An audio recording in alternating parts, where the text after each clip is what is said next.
We are live on YouTube now. Ma'am, you can start. Okay. Okay. So, hello everybody. Sorry about the little late start. On behalf of SRCC Children's Hospital and the Masterclass Committee, I welcome you all to today's session. We have a very nice lineup of three speakers, three interesting sessions.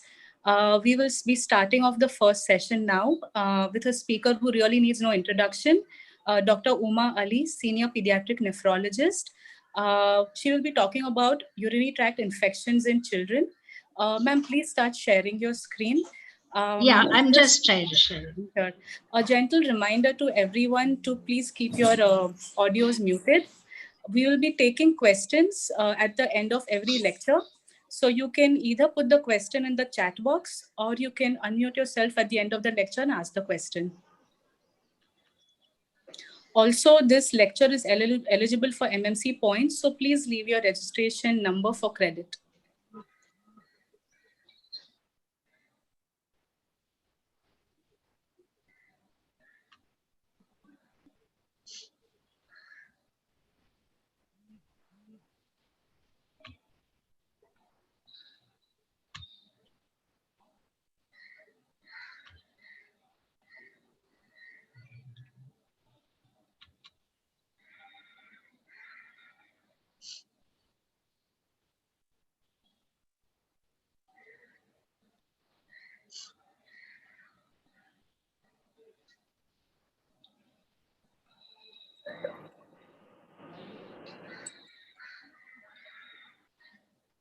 Yeah.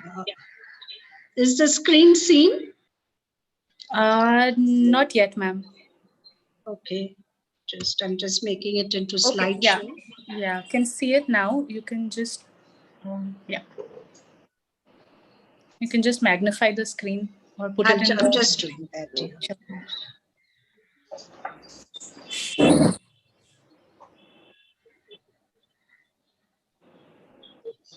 Yeah. No. Is it visible now?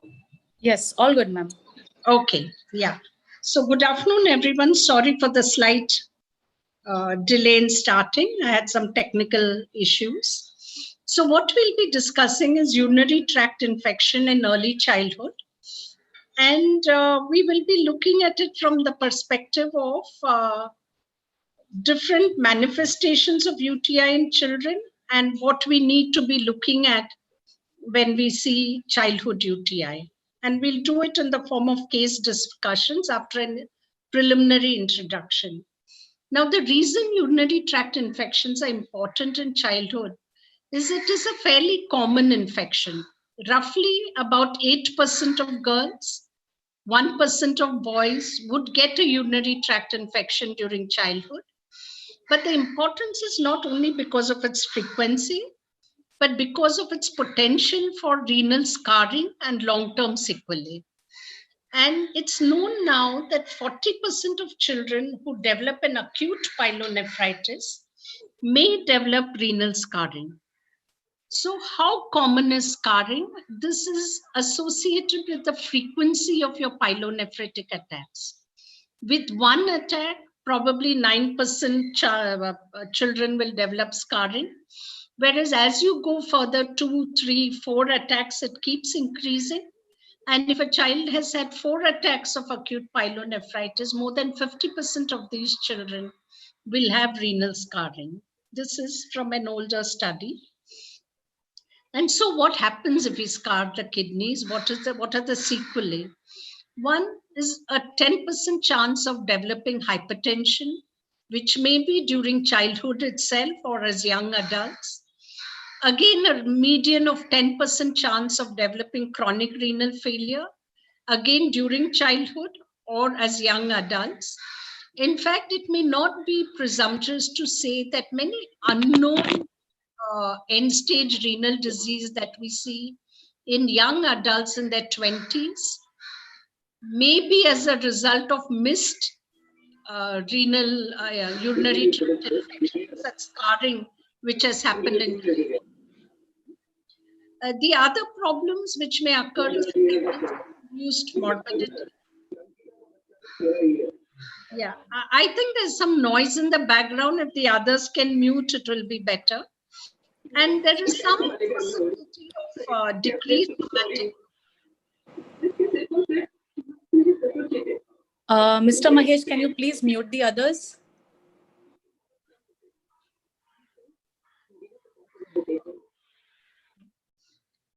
So since UTI is so important and has potentially sequelae and poses a risk for recurrence, it's very important to make a firm diagnosis of UTI. So one, you have to have a child who has symptoms suggestive of UTI, and this will go into a little later. Usually, almost always there is pyuria. So if you do a routine urine, there will be WBCs more than 5 per high power field. And very important that this has to be confirmed by a urine culture. And urine culture should be positive. The most widely used criteria taken is a colony count, which is more than 10 raised to 5 per ml. All three criteria need to be met before we label as a UTI. Now, let's go through some of the common cases that we see. This is a 20-day-old boy who was brought with a history of lethargy and poor feeding. He was given advice on breastfeeding frequency, how to feed, etc. But 10 days later, the mother came back with the child more lethargic, not feeding well, and this time passing urine only in drops. Actually, in the first visit itself, she had noticed that the child was passing less urine, but the pediatrician attending felt the child was also not taking enough feeds. So he said to review after giving adequate breastfeed, but the same situation continued 10 days later. And now when a urine test was done, it showed 80 to 100 WBCs.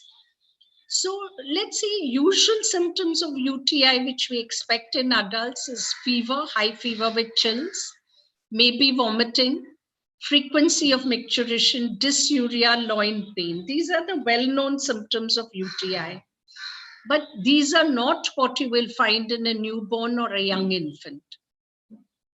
Most of the times, neonates and small infants behave in a stereotypic manner, irrespective of the pathology. So whether it's sepsis, whether it's a metabolic disorder, hypoglycemia, they will present with poor feeding, lethargy, sometimes convulsions, sometimes jaundice. So these are all non-specific symptoms and signs. And in infants and younger children, often the presentation is fever without any focus. So if we look at it, we'll see that neonates and very young infants in the first 2 months of life have non-specific symptomatology, the most prominent one of which is poor feeding. So when we see poor feeding, we always look for sepsis. So one of the important things one also needs to do is the urine examination, as at this age, there may not be any other symptoms. In little older infants and children, what we get is fever without a focus. Now, most of us see patients because of fever. So it is going to be hidden amongst all the other fevers that we see. But what comes as important is that this is not a fever that comes after vaccination. This is not a fever which comes with cold and cough. So this is either a standalone fever or with fever with some vague GI symptomatology or pain or frequency. And sometimes nothing except fever. So this child who came with non-specific symptoms but had some urinary issues because we waited a bit long. The blood count showed a very low hemoglobin, 8 grams, which is very low for a neonate who usually has 13, 14 grams. There's leukocytosis, raised CRP, and this child's creatinine was already elevated at 2.6 milligrams per DL. He had metabolic acidosis. So a urine culture was sent. He was started on IV fluids and IV ceftriaxone after sending the urine culture. An ultrasound which was done, because we don't expect such young children to have UTI without a cause. We had bilateral hydronephrosis hydroureter with the distended bladder. And this MCU was done after the child recovered from the infection. And this shows, you can see where the red arrow shows that is a dilated posterior urethra, which would normally be just a tube. And there was also bilateral vesico-ureteric reflux because of the obstructive uropathy. So ceftriaxone was continued. The child was already catheterized. The catheterization was continued.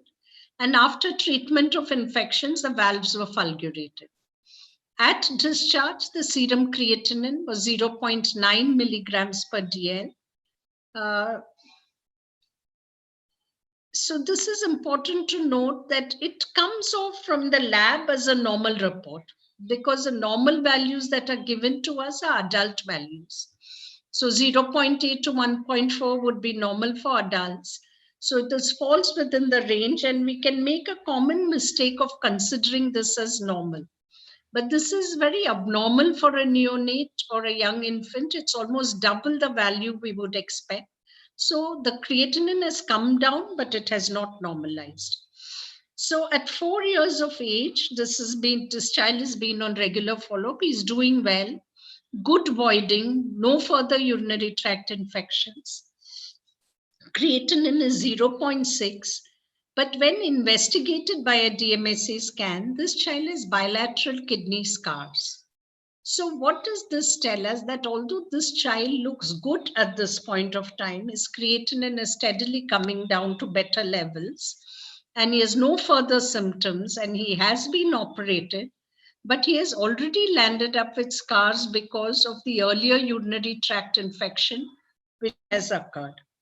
So obstructive uropathy is a very important cause of urinary tract infection in males. So whenever a boy gets a significant urinary tract infection, it's always important to rule out an underlying cause. And we are particular about ruling out obstructive uropathy because that means emergent surgery, urgent surgery, without which the child will further worsen. So UTI may present non-specifically in neonates, as we said earlier. So unless we do a urine examination, we'll miss the diagnosis. And the third point for learning is obstruction with infection leads to severe renal damage, more than what each of them individually may contribute. So to summarize the lessons from the first case, that neonates and young infants may have non-specific signs and symptoms. Urine routine should always be checked in a young infant who is unwell. Posterior urethral valves is an important underlying abnormality to be ruled out in boys with UTI. Ultrasound and MCU should always be done in male children with UTI, especially if they are young, below 2 years of age. And in our country, even should be considered in older children, because a lot of PU valves still go unmissed in spite of antenatal diagnosis, ultrasound, etc. And it's still not surprising that some of them come at 5 years, 6 years, and diagnosed at that age. And serum creatinine should always be done in young children whenever possible by an enzymatic method or kinetic assay rather than the Jaffe method, which measures a lot of non-creatinine chromogen. So will give you a higher value, which will become difficult to interpret. We move on to the second case. This is a little bigger child, and she's a girl, 3-year-old girl. She has had recurrent UTI. She's been treated 3 or 4 times for urinary tract infections, but has never been investigated for anything. On inquiry with the mother says she's not really noticed what the stream of urine looks like, because the child is always on diapers, and she feels the child is all the time wet. She wets every 10 to 15 minutes. And an ultrasound showed bilateral hydronephrosis, hydroureter in this child. And you can see this MCU of this child, which was done a little later, but I'm just showing it to relate. It's a huge bladder, which is not emptying, and a big right hydronephrosis. Now, what was not done was nobody had opened the diaper, seen the genitals or seen the back. The genitals was normal, but it was very obvious that there was almost every few minutes a trickle of urine without a stream. And the back showed a small sacral dimple, which is an external indicator of an underlying spinal anomaly. And so an MRI spine was done, which showed that she had a syrinx in the lower cord. And so very important that when we see UTI, let us not take it for granted that there's nothing. First, rule out obstructive uropathy. So in young children, when you palpate, you might find that the bladder is full and you can feel a palpable bladder. But in a normal baby, the moment you press the bladder, they void. And then when the bladder is empty, you no longer feel the bladder. But in a child with PU valves, even after they void, you find the bladder is palpable and feels like a tennis ball. And you may also be sometimes able to palpate the kidneys because of the hydronephrosis. So that is an important examination to be done. And the second important examination is always open the diapers, check the genitals, turn the child over, see the back, see the anal opening. So examining genital, examining the back, examining the gluteal folds, because if you have a sacral agenesis, you get flattened gluteal folds. Check the anal sphincter that it has good rugae and contracts if you kind of stimulate perianally. And check ankle jerks, plantar jerks, or at least check the gait of the child if it's a little older child.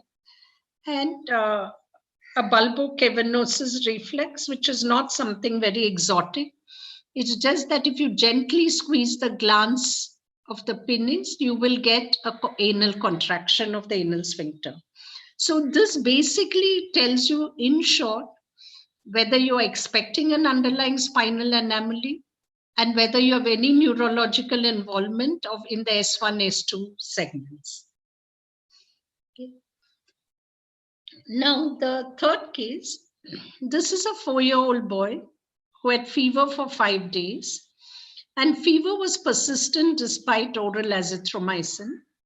He had history of 4 to 5 episodes of high fever in the past, which was similarly treated with antibiotics, and he recovered. None of the past febrile episodes, there was a urine examination. Urine routine done in this febrile episode, because fever failed to resolve with oral azithromycin, showed 60 to 70 pus cells. Urine culture was sent, and then he was started on ceftriaxone because fever, he was admitted because fever was not coming down. Now, if I were to point out the errors which have happened in this patient, that is probably all the 4 to 5 episodes in the past with high fever were UTIs. So we've actually exposed this child to recurrent UTI and more than 4 UTIs with a high risk for renal scarring. Okay. So a diagnosis which is very easy to make, not too expensive, just a urine routine which will guide you, we have missed doing. We have non-specifically treated with antibiotics, and it's interesting to note that American Association of Pediatrics recommends that if you feel your child is sick enough to warrant antibiotics, first get a urine routine and culture before you give the antibiotics. So that seems to be something good to follow, because many of our fevers are just viral fevers and they don't really warrant antibiotics. So waiting a day to get the urine report is a good enough practice to rule out UTI. On inquiry, this child's stream of urine was for good. He was voiding well. On examination, no palpable bladder or kidneys or anything, no stigmata in the back, in the gluteal region. Genitals were normal. Serum creatinine was 0.5 milligrams per DL, which on face value looks normal for this age. And ultrasound showed very mild dilatation of the pelvic ileal system. Now, once his infection got clear, he underwent a micturating cystourethrogram. The indications here for a micturating cystourethrogram this was not probably the first attack of UTI. This was the 5th attack of UTI. Plus, the ultrasound had shown mild dilatation, and although it was mild, in the background of this UTI, sure. So what we did find was that there was a bilateral reverse flow of urine, as you can see, that the bladder has been filled with the dye. And when he's even at rest, you're finding there's a reverse flow of urine on both sides, right up to the kidney. So there is a vesico-ureteric reflux going right up to the kidney. And you can see that the chalices no longer look concave. They all look blunted, convex appearance.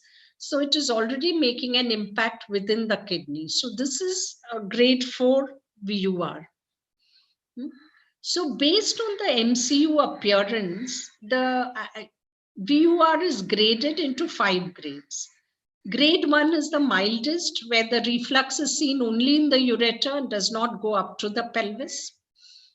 Grade 2 is it goes up to the pelvis, but the ureter is not dilated, the pelvis is not dilated, and the chalices are still concave, and you can see a nice cupped appearance here.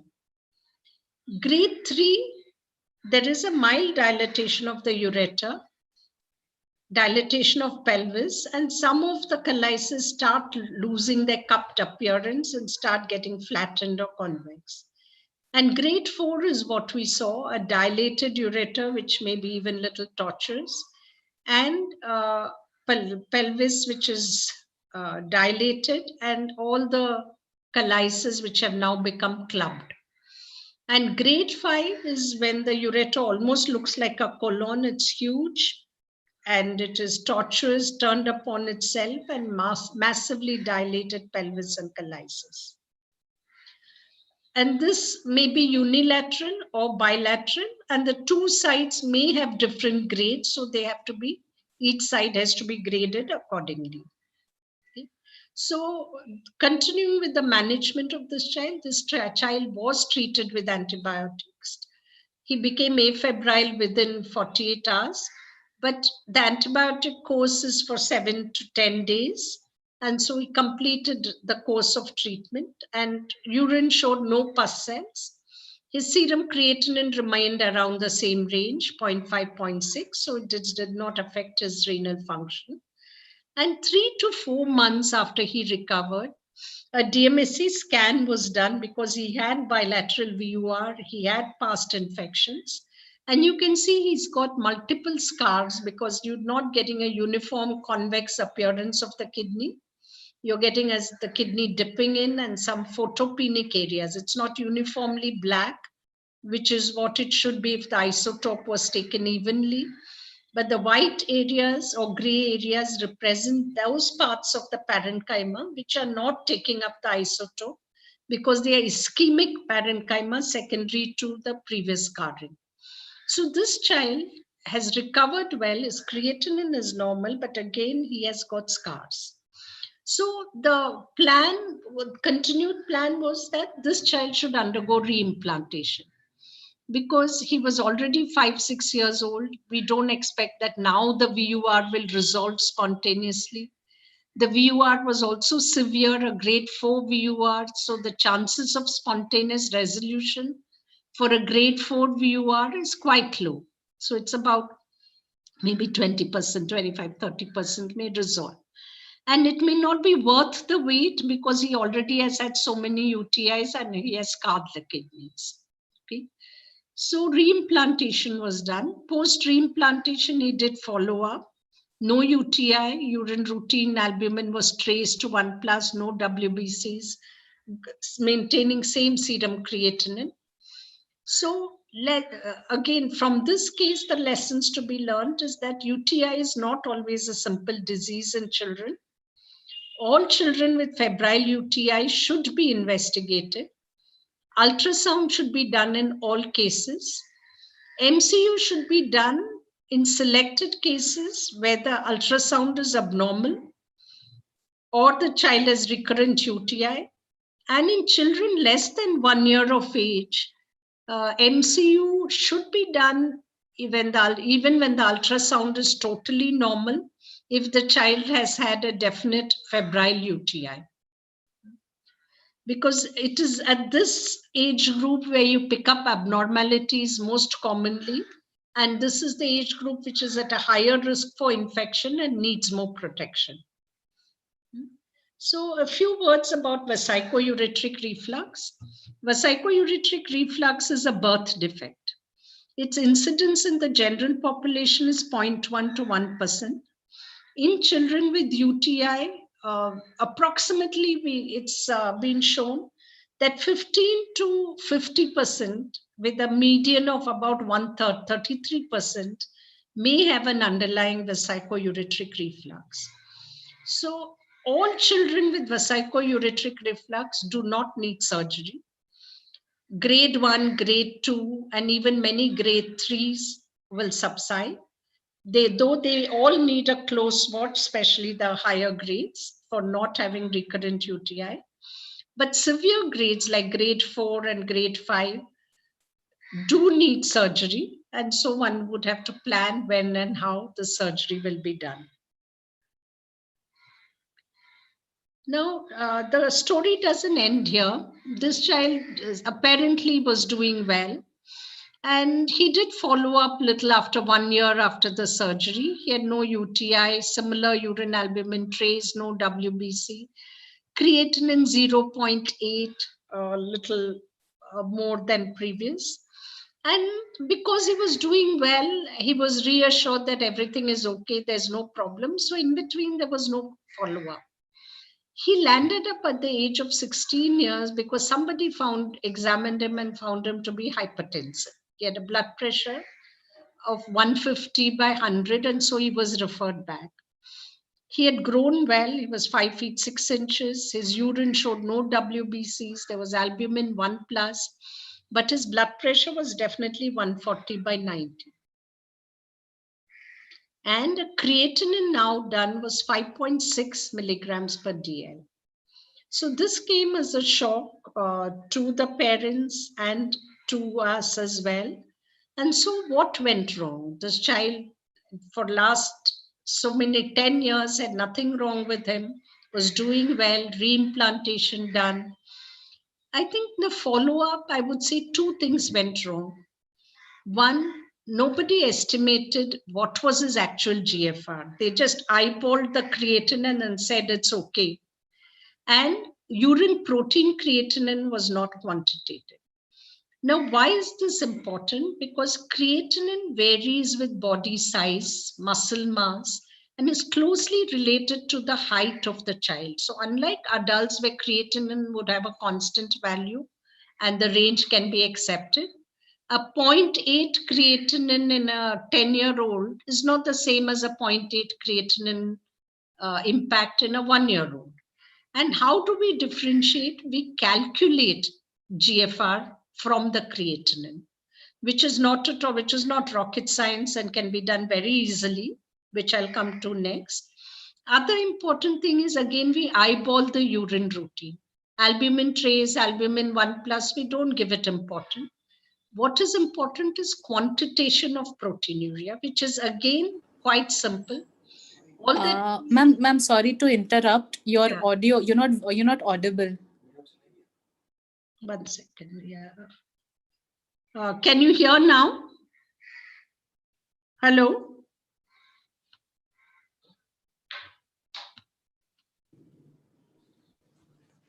Yes, ma'am, we can hear you. Please continue. Okay. So the urine protein creatinine ratio needs a simple morning sample of urine from which the lab will estimate it. The eGFR is easy to calculate. It is just 0.4 into height in centimeters divided by serum creatinine, and you'll get a value. This is just to show that any value up to 60, up to 90 we take as normal, but up to 60 is still in a safe range. But when it goes to the yellow part bit from below 60, the damage actually is significant, though your creatinine may not look so high. And these are the children you have to watch very closely. And when it goes below 15 in the red zone, they're actually in kidney failure. So this child, if he had calculated his eGFR when his creatinine was 0.6, along with the height at that time, he had only 66 ml per minute of GFR. He was very close to that 60 line and should have been followed up more closely.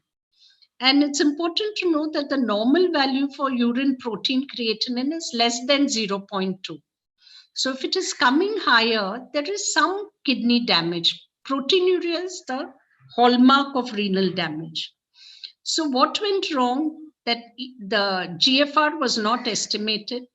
He had at 4 years 66 ml, which is not a very happy number to be in.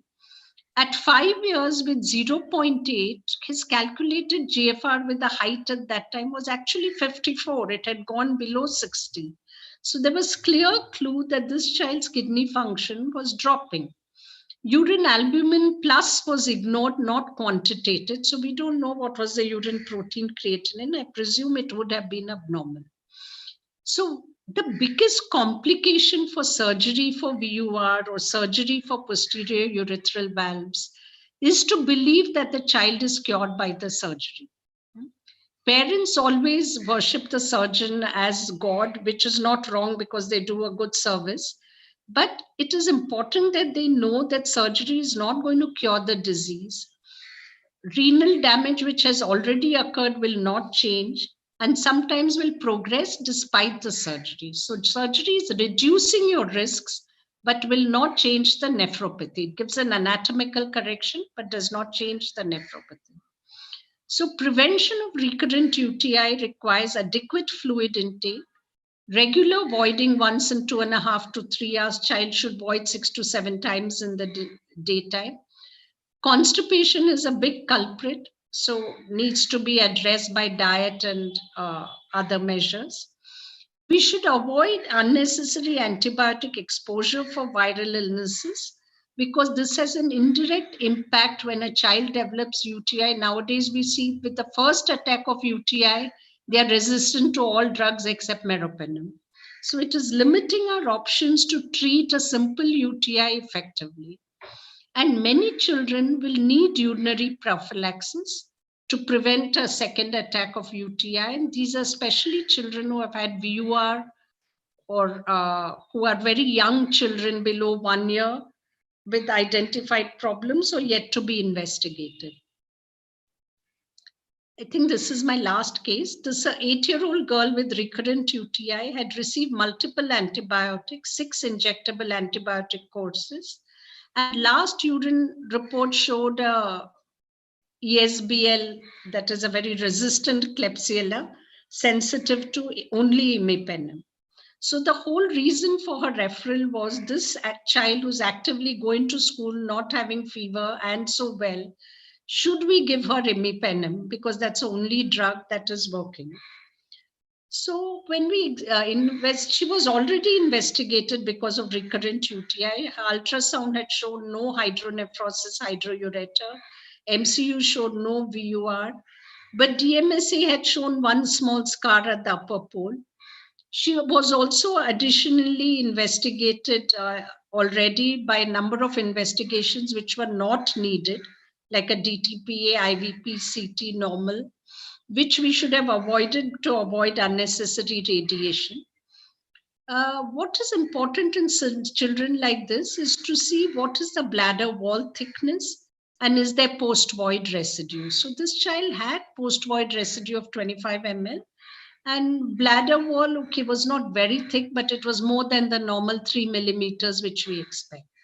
So there are risk factors for UTI beyond VUR. Everybody with recurrent UTIs doesn't only have VUR. And this most important is avoiding dysfunction. So these children sometimes are infrequent voiders. It's very common in girls. They don't like to use the school toilet, so they don't go during that full 8 hours, they don't use the toilet. And to avoid using the toilet, they don't drink water. So they get into this vicious cycle of not passing urine very infrequently and drinking less water. And this leads to constipation, so bad bacteria in your gut, which move into your adjacent urinary tract. And when they get a feeling of urgency, they try to stop the micturition. by holding maneuvers. So they may sit down, cross their legs, rock themselves, put the heel in the perineum to stop the urine. And parents often just attribute it as child is too busy playing and not going to the bathroom. But these maneuvers should be taken seriously because they may indicate that the underlying bladder is now behaving functionally abnormal.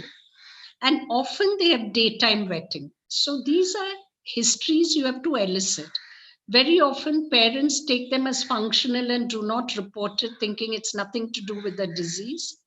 But you have to ask for all these information when you see UTI. So this child was obese. She had daytime wetting. When inquired, she had holding maneuvers. She had very poor fluid intake and poor eating habits, like many children have today. So how constipation affects UTI, there's pressure on the bladder neck, residual urine, overgrowth of pathogenic intestinal flora, increase in breakthrough UTI. And in children who have a VUR, all this leads to delayed resolution of VUR. And one should always, in such situations, ask the parents to keep a voiding diary of at least one day when the child is at home, where they measure each voided volume and note it with the time, and also note in between if the child has wet. This is only for daytime. A rough estimate of bladder volume you can get by multiplying age into 30 and adding 30 ml. So in an 8-year-old child, we would expect 240 plus 30, 270 ml. And you can see when she's at home, there is not one void which is anywhere near 270 ml. And they are all small voids, but multiple times. So what this child is doing at school is using holding maneuvers to avoid passing urine. And this generates a higher pressure internally and stagnation. And if you see the bladder, you can see which was missed was that there's a thickened bladder wall here. And what was not reported on the MCU, but which we saw when we saw the MCU play, is you can see how this part of the urethra looks like a spinning top. So this indicates that she's applying pressure to the external sphincter to stop the urine. And so this is bulging out. So 2 liters of fluid every day for school-going children who have UTI. Total removal of junk foods, which will generate constipation. Daily intake of fruits, curds. Developing a pattern of complete voiding every 2.5, 3 hours. They must compulsorily go and pass urine whether they feel like it or don't. There may be some role for probiotics, we do not know. And this was put on nitrofurantoin prophylaxis to prevent further recurrent UTI. So there is a relationship, like a Venn diagram, between UTI, VUR, and end-stage kidney. Not all UTIs will have a VUR, but some UTIs will have VUR. Similarly, not all VURs have a UTI, but some VURs will have UTI. End-stage renal disease you see in patients with severe VUR and developmental dysplasia, even without UTI. And you do see recurrent UTI, pyelonephritis, sometimes leading to end-stage without a VUR. And you have a segment where both are there together and more likely to get. So I'll conclude by saying that children are special. They need to keep their kidneys safe for future health. So it is totally upon the physician who sees children with fever and other symptoms which we've already described to not miss a diagnosis of UTI. Treat the UTI adequately. Do not take any UTI, simple UTI, until proved otherwise. A minimum ultrasound should be done in all cases, which will give you a clue whether you need to investigate more. So if not sure, they should, a pediatric surgeon or a pediatric nephrologist will be able to guide whether more is needed. And children who have detected problems should definitely undergo the appropriate medical or surgical treatment. And boys with UTI are a danger lot because they could have an obstructive uropathy, and you have to be sure that that has been ruled out. Thank you.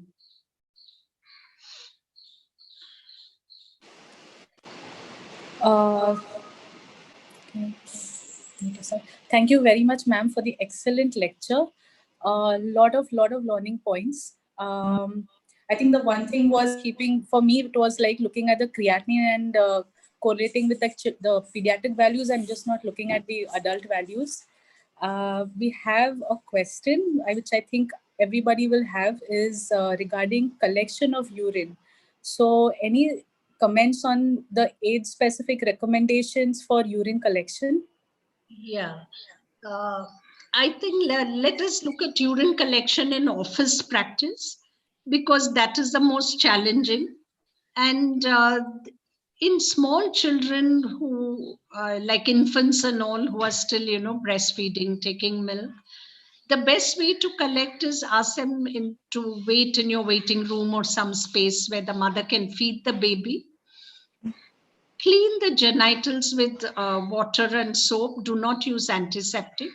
Keep the diaper open and give them a culture bottle. Most children will pass urine while they are feeding or immediately after feeding. So it's a question of 15 to 20 minutes wait. And instruct the mother to collect the urine directly into the bottle. What I usually suggest is give them 2 bottles. First bottle, let them take in the urine routine. So the first 5 ml, which may come a little touching the urethra, etc., will go into the routine. And the second 5 ml or so will go into the culture bottle. So instead of saying, don't collect the first part, collect the second part, which causes confusion, take the few ml in the first bottle and then the culture bottle, the second, and cap it immediately. In little older children, I think it's not very difficult. One has to explain to them. And again, the 2-bottle system works better than trying to catch just the midstream. Because if it's a small voided volume, then the parents miss the timing. So it becomes, so as soon as they void, take it for routine. And then after you get 3-4 ml, take the remaining in the culture. So that Okay. For admitted patients, the simplest way, because you may want to start IV antibiotics, fluids, that's why you're admitting them, is to just put an infant tube in and out. Just collect your sample, remove it. Right. That's a great idea to do the 2 bottles, because doing a catheterization on an outpatient basis is very stressful and difficult for parents. We have any other questions? Hi, ma'am. If you allow, can I ask one question here and here? It is related to radiology. Yeah, ma'am. So my question is that in little kids like less than 2 years age group, when you send for USG kidney, and sometimes some certain doctors ask for post-void also, but as a sonologist, it's very difficult in less than 1 year and all. We don't know when they are going to void or something. So what's the take of yours? Like, should we wait for when the child voids, or like, because in certain situation it might be useful for you, but that is difficult for us to take post-void in less than 1 year because we don't know. No, I fully appreciate that many of the things we want are a little difficult in younger children, because especially you have other patients waiting, so you can't wait endlessly for the child to void. And so the other thing is to, ask them to wait a little, and ask the mother to see when they finish voiding and come back. The only thing is that they need to come back immediately, because if they wait for 15-20 minutes and you're busy with another patient, then the bladder might get filled with the incoming urine, which could be mistakenly thought as post-void. So unless it can be done within 5 minutes of the void, it may not be informative. So I think the best sonologists can do is just mention whether they were able to do it within 5 minutes or this was a delay. Thank you. Do we have any other questions?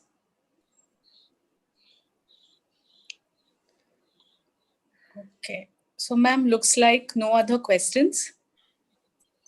So thank you very much for this very informative lecture today. Thanks once again. Yeah, thank you, Pooja. Thank you, Hiren. Thank you, ma'am. Okay, so we can now move on to the next lecture. Um, I would like to introduce our next speaker, Dr. Naresh Biyani, who is our senior pediatric neurosurgeon, in fact, exclusive pediatric neurosurgeon. He will be talking about spinal dysraphisms. So you may please start sharing your screen.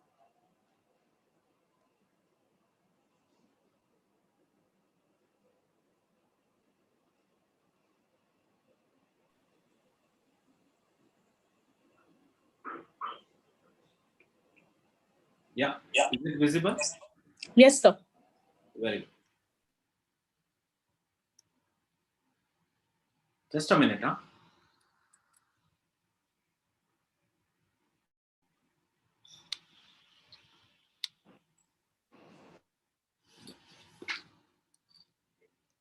So this is a case number 1. This is a child who is 6-year-old now, had a swelling in the back that was operated at the age of 3 months and now comes with neurogenic bladder and clawing of toes. This is the scar of his previous surgery, and this is the MRI.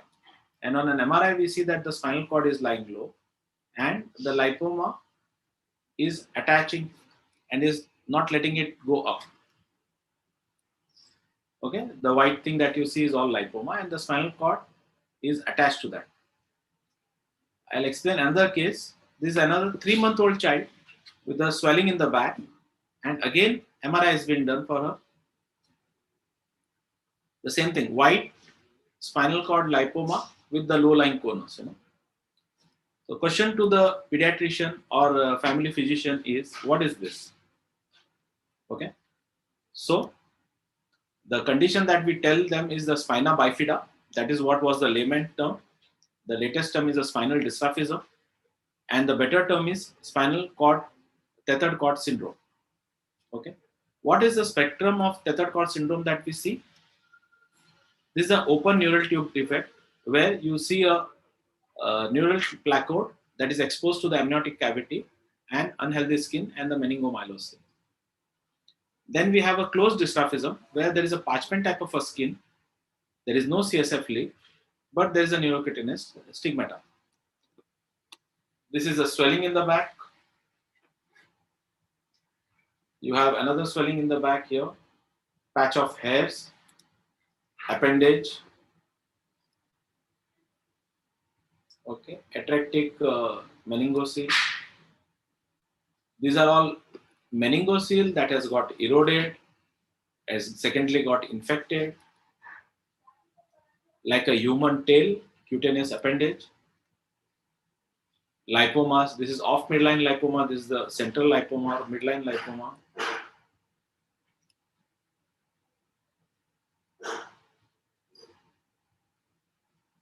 This is a meningocele again at the higher thoracic region, cervicodorsal region. The cutaneous sinus that is outside the natal cleft and is quite deep looking. Then you have a patch of hair. These are all grown up children, 8 years, 9 years old with patch of hairs. And scoliosis. Okay, this is the Fungal shoulder. So next time we see this, what are this condition, and why the nature has given all these cutaneous markers. This is basically an external marker of a internal spinal dysraphism, and God has been very kind to give us these external signals, So as a family physician or a pediatrician, if you see a child, we think of the spectrum of tethered cord is like there's just a low-lying conus with outside everything is normal. That is called a spina bifida occulta. Or you can have a meningocele with no neurocutaneous nervous tissue herniating outside. Or you can have a meningomyelocele where there is a dystrophic posterior elements and whole of the nervous element herniates outside. Okay.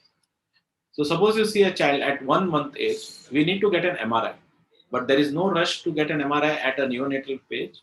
We do an MRI when the child is 3 to 4 months age, and we just reassure the family, get a specialist opinion and reassure the family. Certain people would like to do an ultrasound, but we don't recommend ultrasound because ultrasound is an operator dependent investigation, and the scan that is required to do the spinal ultrasound is to be very high resolution scan. And in spite of anything being shown on the ultrasound, still it will be followed up with an MRI. No neurosurgeon is going to operate without an MRI. So it just becomes a waste of investigation. The second investigation that most of the people are doing is X-ray and CT scan. Again, the children, the neonates, the whole spinous process is just cartilageous. And that is what is reported as spina bifida. The calcium is still not been deposited, and it doesn't tell you about the intradural pathology. That is what is the major problem. What it by exposing for the CT scan, we are also exposing child for radiation. So we don't do it only when we are suspecting a bony spur. We get an CT scan done. Okay. The investigation urodynamic, again, it is not freely available, and less than 3 years, it's very difficult to get a cooperative child for doing that. The thing that we can do is a USG, KUB, kidney and bladder, and the most sensitive tool is post-void residue. Anything more than 15 ml is neurogenic bladder. Okay. So why we are studying about the spinal dysraphism? That is because normally the spinal cord is lying at the S2 level. And as the child is still in the womb, the vertebral body grows faster than the spinal cord, and the spinal cord slowly ascends up. At birth, it is at L3, L2 junction, and in adulthood, it is L1, L2 junction. And any element that adheres the spinal cord low down would prevent it from rising up, and that can cause the acquired damage. Okay, so the risk factors are when the child starts sitting upright, that is at the 5 to 6 month age. That is when the truncal activity increases. So up to 6 months, the child is protected because the child is lying in the supine position. And then we have a growth spurt at around 5 years. The primary growth spurt and secondary growth spurt happens pre-pubertal. So we have seen a lot of children who are normal, and then suddenly they lose the bladder control or bowel control or neurogenic motor deficits. And these are the risk factors that we see. Why again we are worried is that the lowest part of the spinal cord, that is the S2, S3 segment of the spinal cord, is supplying the parasympathetic innervation to bladder and bowel, and that takes the brunt of the whole injury. And the prophylactic surgery is done before irreparable damage is done. Once the damage is done, no matter what surgery we do, it would not recover. Okay. So this is few conditions where we are doing a prophylactic surgery. Prophylactic surgery meaning the deficit has not happened, and before that happens, we are trying to relieve the disease process itself. So when we offer a prophylactic surgery, we have to satisfy 3 criteria. Criteria number 1 is that, do we know the natural history of the disease? Yes, we know. It is just a matter of time that they would develop a neurologic bladder and neurological deficit in long term.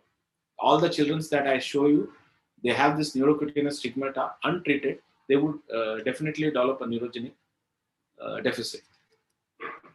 Second is that when we are offering a prophylactic surgery, after the surgery, we should be able to alter the natural history of the disease. That also we know. After detethering surgery is done appropriately at appropriate time, the child are cured of the spinal dysraphism or tethered cord. And number 3 is that risk of the operation should be negligible. If the risk of the operation is more than the natural history of the disease, then we cannot recommend. Okay. So filar lipoma, dermal sinus, split cord malformation, easily prophylactic surgery can be recommended. Lipomeningomyelocele and spinal cord lipoma are complicated, but at trained hands, they are also very, very safe. Okay. So I'll show up one example. This is a child with the same swelling in the back. Is a 3-month-old child. We got an MRI done. So there is a low-lying conus, okay, and the cord is adhered at S2 level, and then there is a defect, and through which there is a non-neurofibromatous element that comes out, herniates here, and is attached to the dome of the swelling. And as the baby cries, the dome increases. This band increases the tension on the spinal cord. Okay, so the child is offered surgery, and during the surgery, this is the child. So we dissect out the meningocele sac, and this is the band that is coming from the spinal defect and is attached to the dome of the sac. Okay, you can see clearly the band that is continuous with the spinal canal, and we release at near the spinal cord, and the low-lying conus, the fatty phylum is also released. Okay, so take home messages. You look for the neurocutaneous markers. MRI remains the investigation of choice. Then prophylactically in a proven tethered cord. Good outcome in filar lipoma, dermal sinus, split cord malformations, and spinal cord lipoma also, early surgery is recommended. Operating microscope is very, very essential. And we have a spina bifida clinic at SRCC on Monday afternoon, where we have a multi-display approach, where a pediatric orthopedics, pediatric urologist, pediatric neurologist, physiotherapist, neurosurgeon, everybody would sit together and would counsel them for the multidisciplinary. Okay, good outcome if appropriately treated.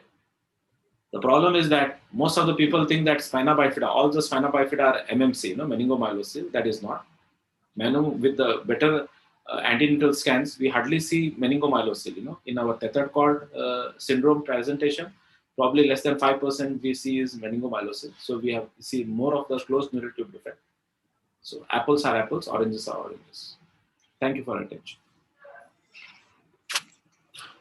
Thank you very much, sir, for that excellent session.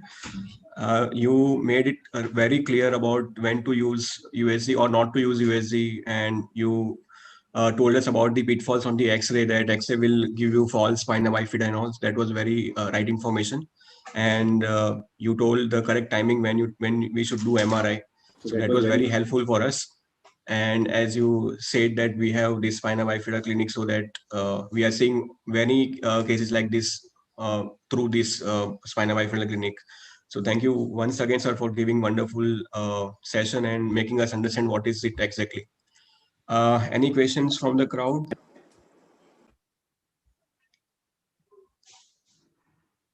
YouTube paper. I'll just check on YouTube. No questions on YouTube. Okay. Sir, I have one question. Can I ask you? Yeah, go ahead.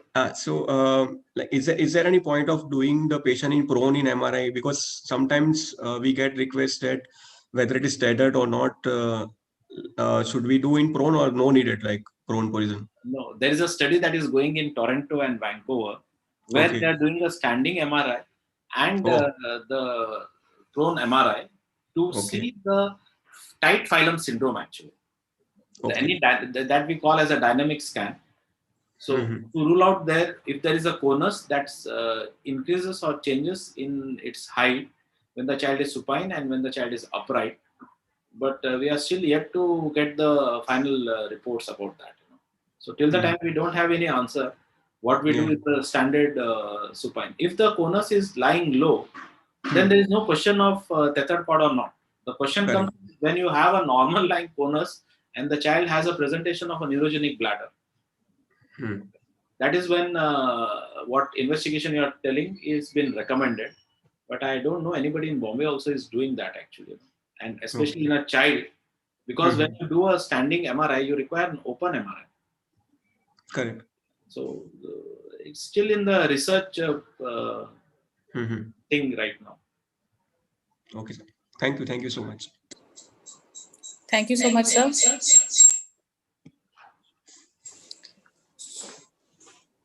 Okay, so I would like to introduce, that was a great lecture. I would like to introduce the last speaker, Dr. Pravin Banodkar, Pediatric Dermatologist. He is going to talk about fungal infections in children. Dr. Pravin, you may start sharing your screen.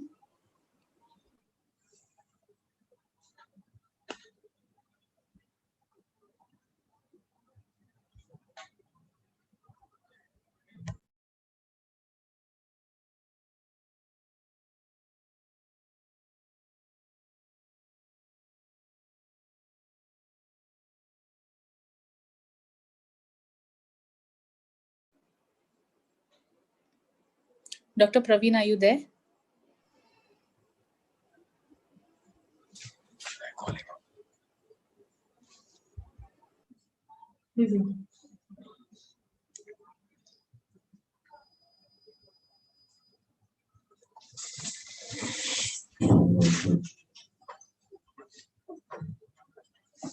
You were right, yeah. Keep cutting the Nephrologist. That was soon come here. Good night. कैसे करें?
Welcome, Dr. Pravin. You want to share your screen?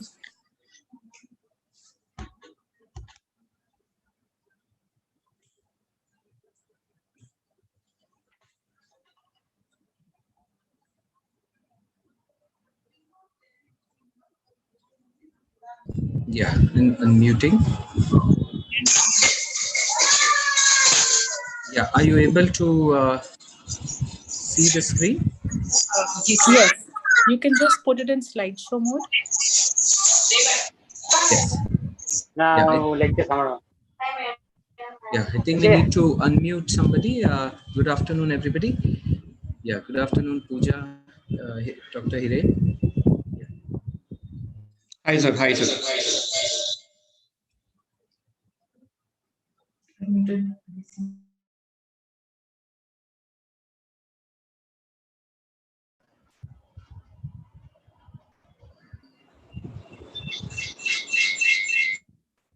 Yeah. So just give me a green signal to start my talk, then I'll go ahead. Dr. Hiren or Dr. Yes, yes, sir. We are waiting for you to start. You can go ahead. Yes, yes. Okay, yes. Okay, so good afternoon, everybody. I'm going to be speaking on, superficial pediatric fungal infections and management. I'm Dr. Pravin, Banodkar, Pediatric Dermatologist working at SRCC Children's Hospital. So pediatric fungal infections, as you all know, are basically divided into superficial and the deep infections. Just a minute, let me see why my slide is not. Yeah, so fungal infections, are responsible for a significant morbidity in the pediatric population. There's a customary distinction between the superficial disease and the infection that invades beyond the skin or the mucosal area that continues to be very blurred. It is not very clear as yet because there are certain unusual manifestations that we do get nowadays, particularly in association with either prematurity or immunosuppressions and even AIDS. What we are going to be discussing today is mainly related to the pediatric cutaneous superficial fungal infections caused by dermatophytes.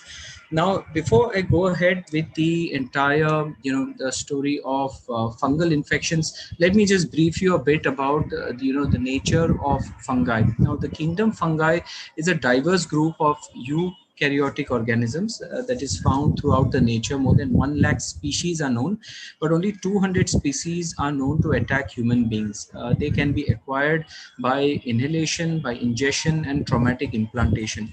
Of course, when we are talking about cutaneous superficial fungal infections, they can be contracted through from skin to skin contact or from fomite spread as well. Now, air is one of the medium by which fungal spores are carried by soft breeze. They spread to plants, animals, and men, as well as women, as well as all over the ground, to lead a saprophytic life. And they are known to be ubiquitous. That is, they are there, present all over. Even 1 gram of earth soil can contain more than 1 lakh living fungal spores.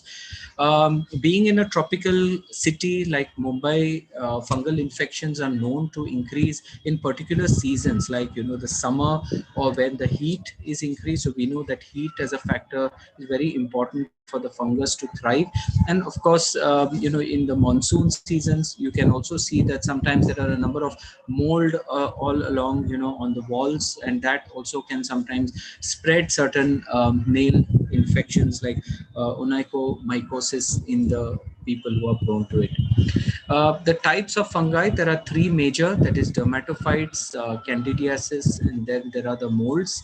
Of course, there are dimorphic variants, which are between the filamentous and the yeast type of cells which are there.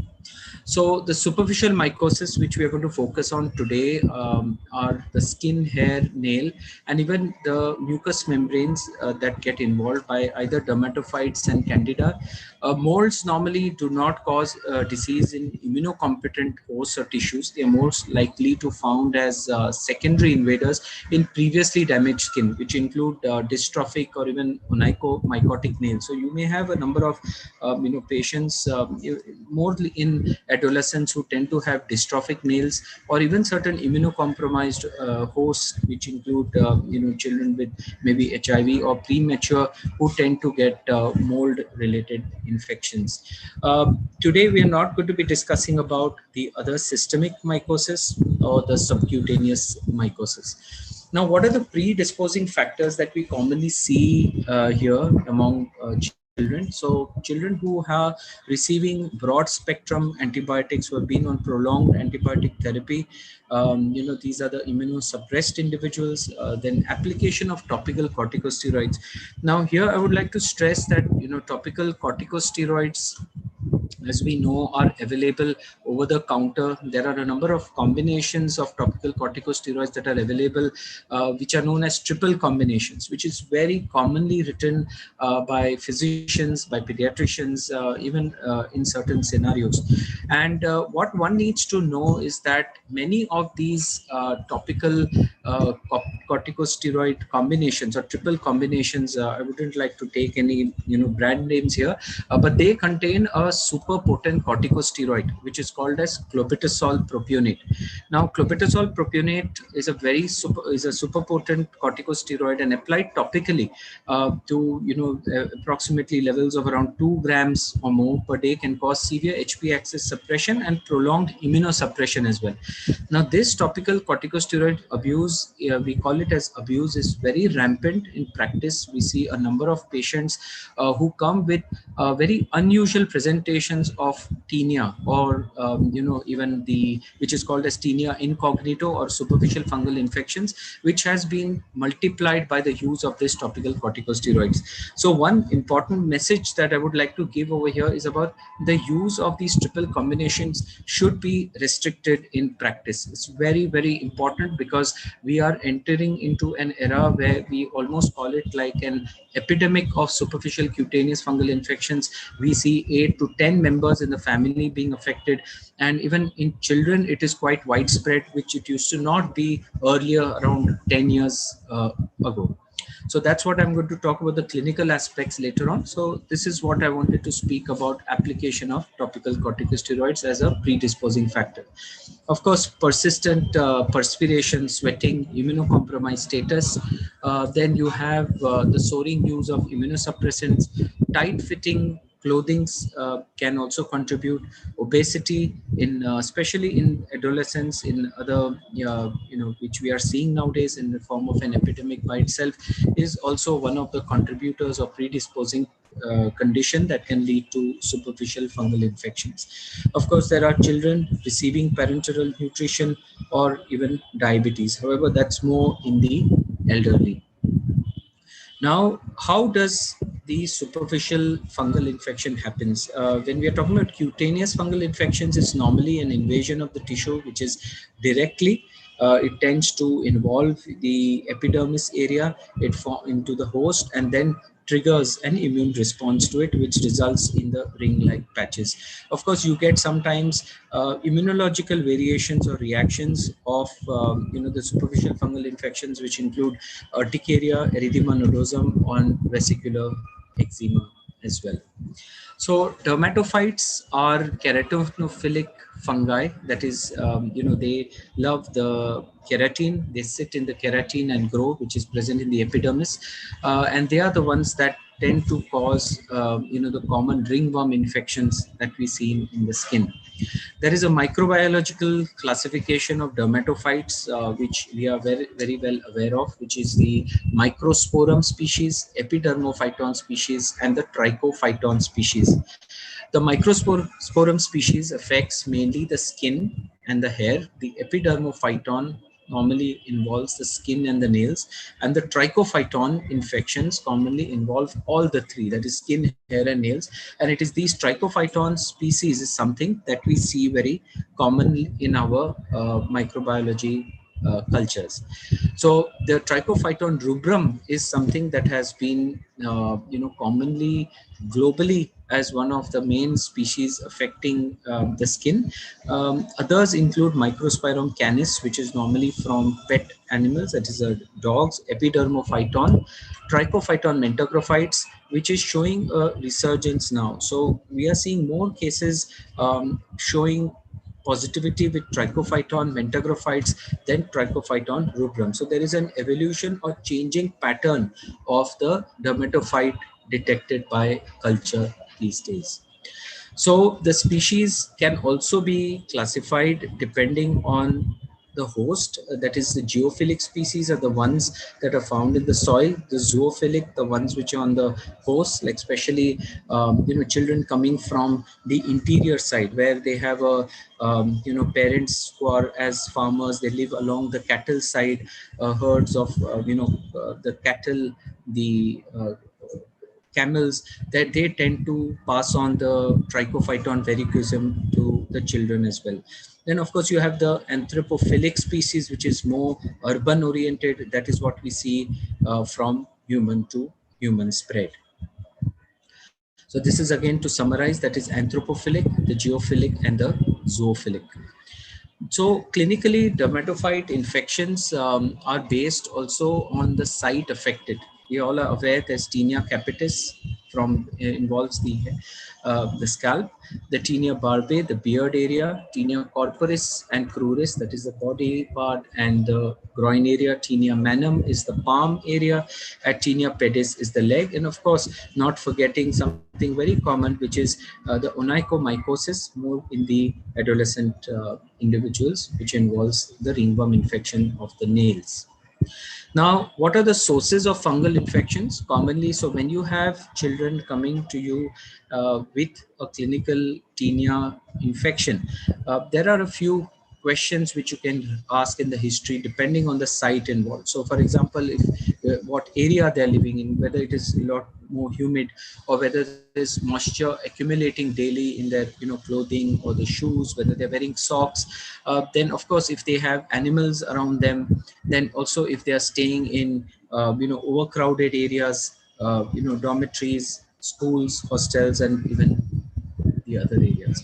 So common causes of itching is one of the most common cause of itching is the superficial fungal infection. So coming to case by case, that is the tinea capitis. So tinea capitis is nothing but the infection of the scalp area. Now, a very important point here is that to know here is that tinea capitis involves children more than in adults. So normally the first suspicion of pediatric fungal infection should come in from when a child comes with infections on the scalp area. So that is the tinea capitis.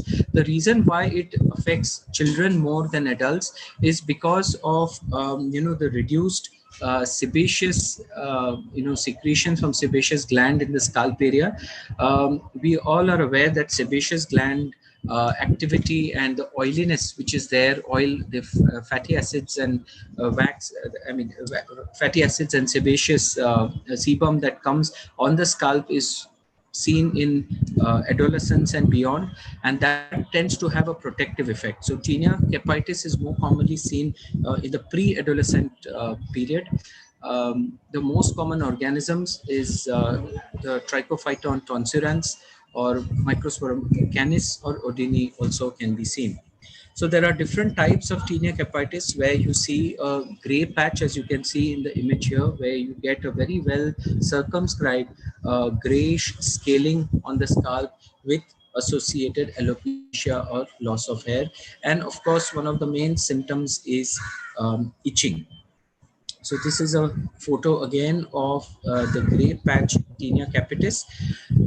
This is commonly seen, especially among the African Americans. However, it can be seen in individual children who are, more infected with the species, where you have the spores entering into the hair follicle in the form of endospores. So they form black dots on the scalp. So this is called a black dot tinea capitis.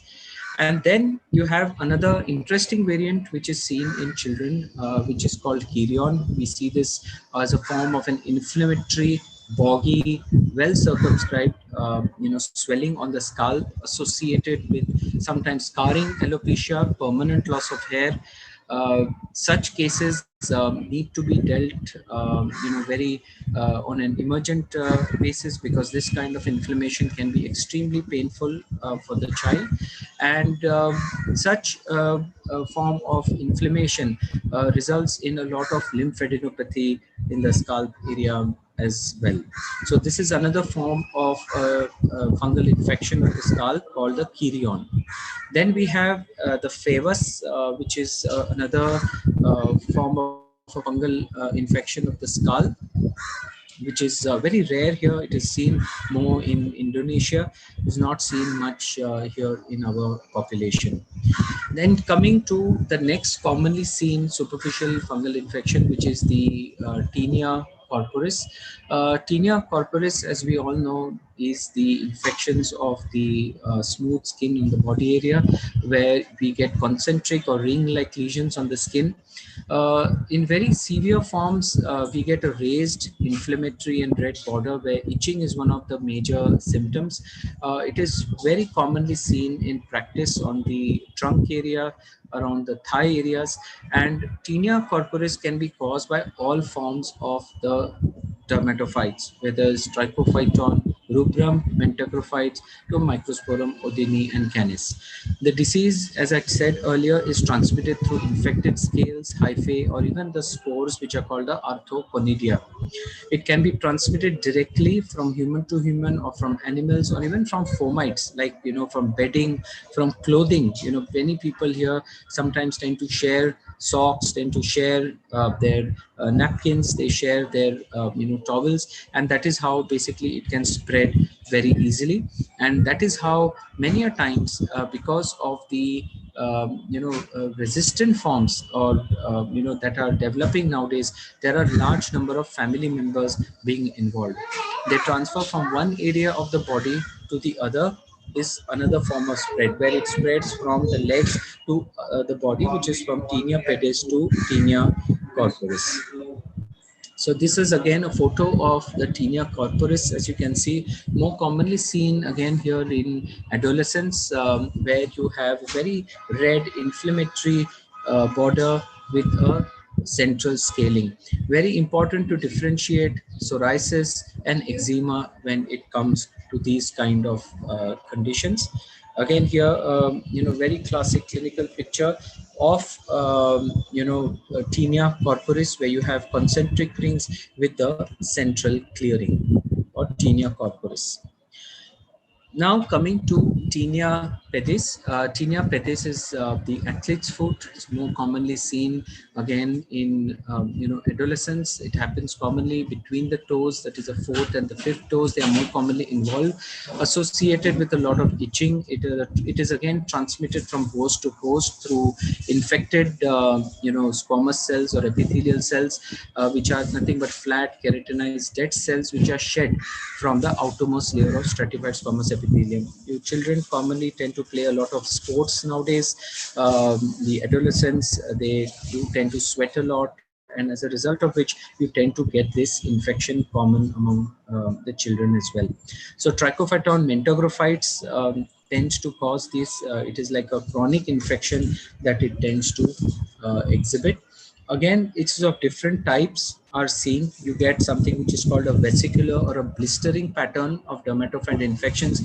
Again, very important to differentiate this from eczemas, because in your therapeutic strategies, you may end up giving steroids in such a scenario, and as a result of which it can aggravate. So it's very important to diagnose what you're treating.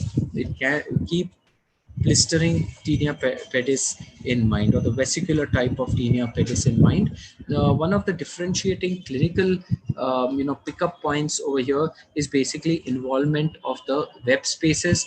Secondly, it can be more unilateral in presentation. That is when you need to and of course presence of tinea infection in other body areas as well as in other family members can give you more hints of such a scenario.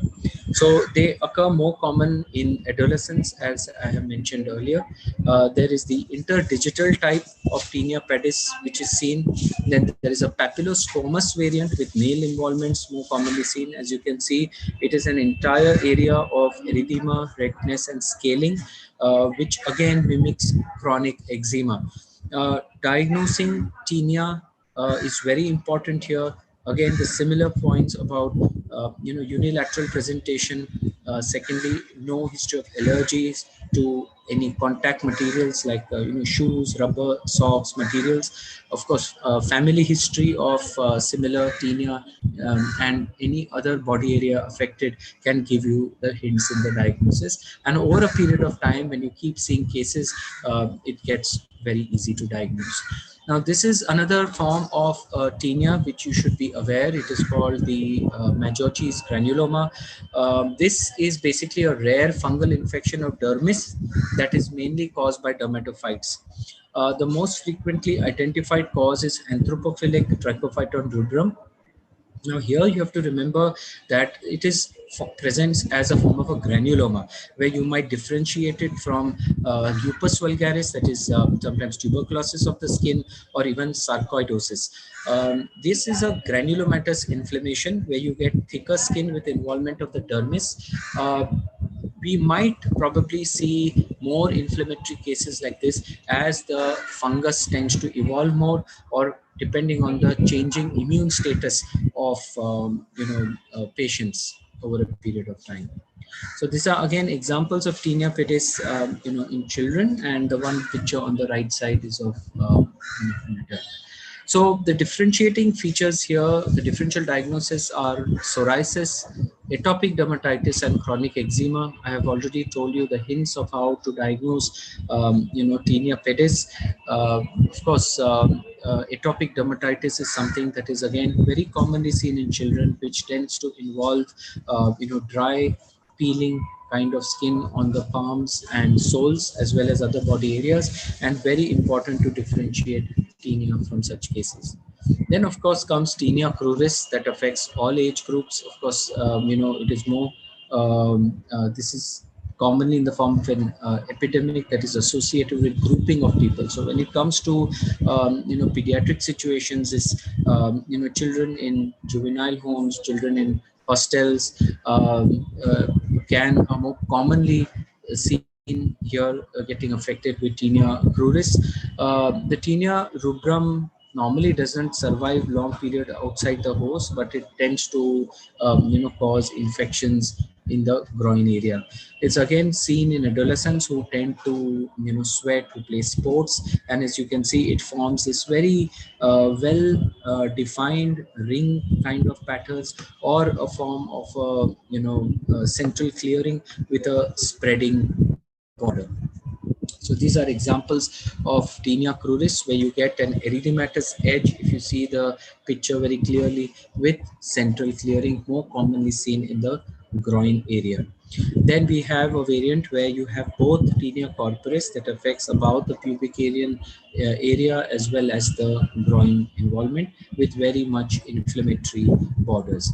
Now it is here important to differentiate from candidal intertrigo, from psoriasis, from seborrheic dermatitis, and even erythrasma. Now, the Woods lamp can play a very important role here to differentiate. So, Woods lamp is a special form of a ultraviolet light, which helps to differentiate erythrasma, which is caused by Corynebacterium species and tends to mimic tinea cruris infections, and you get a form of a reddish glow from the porphyrins released by these bacteria that cause the erythrasma.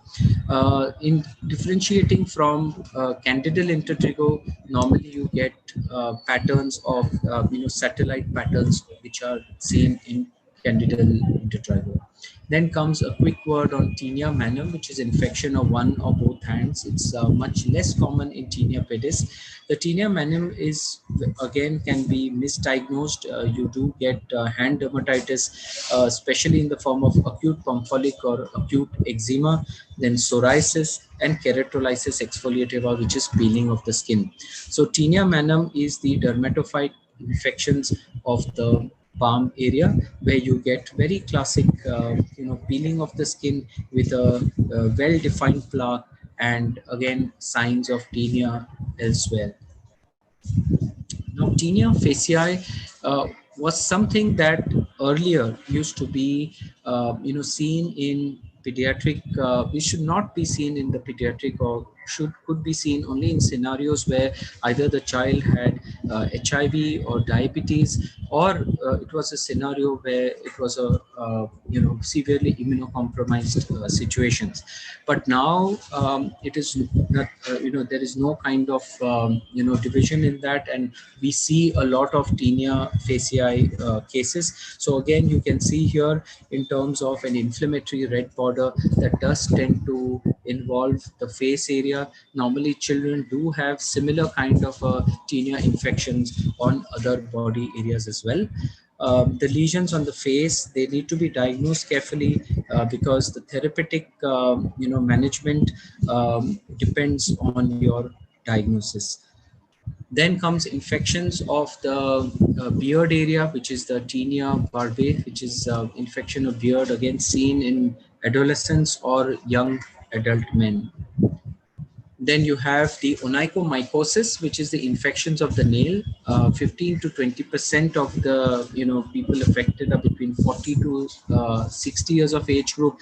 This infection is less in the pediatric age group. It's more commonly seen in the adults. So children with nail changes need to be diagnosed very carefully as whether they have tinea. You can diagnose by sending samples or scrapings from the nail, because this commonly begins at the distal corner, nail corner.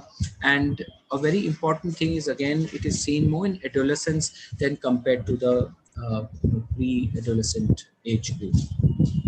Again, there are types of onychomycosis, which is the distal subungual onychomycosis, white superficial onychomycosis, proximal subungual, which involve the proximal part, and the candidal onychomycosis. So here you can see a photo of the proximal nail onychomycosis. This is a complete dystrophy of the nail because of total nail involvement of the area.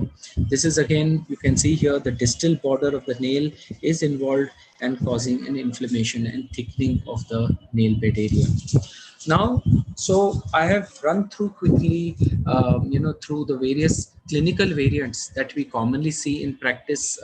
The method in which I showed you, that is starting from the scalp area, then the body, then the cruris, is exactly the kind of the percentage of patients of children in which we see. So for example, it's to conclude in that is that tinea capitis or scalp infections are more common in children, and the nail infections are the least common seen. Then the diagnostic criteria depends on the clinical appearance, which I explained. The Woods lamp is a special ultraviolet light, which I again explained earlier, to differentiate it from cornybacterium or erythrasma. And the lab diagnosis can be done again, as I had explained earlier, by the collection of scraping, clipping, or even the plugging of hair in a dry black paper and directly directly onto the glass. A direct microscopic examination of the area can be done by a 10% KOH that is applied on this material which has been scraped. You have to wait until it dries and examine it there and there itself under the microscope. And that is where you see either the filamentous form or the yeast forms and can help in the diagnosis. Fast staining also can be done. And the culture that we commonly use for this is the Sabrot's media. So this is what I was talking about earlier, where we are talking about abuse of corticosteroids is one of the main reasons why we are seeing this pediatric, or cutaneous fungal infections epidemic. It could be related to the use of steroids. Steroid creams and fungal infections changing the kind of pattern of the fungal infection. So we are seeing persistent recurrent infections.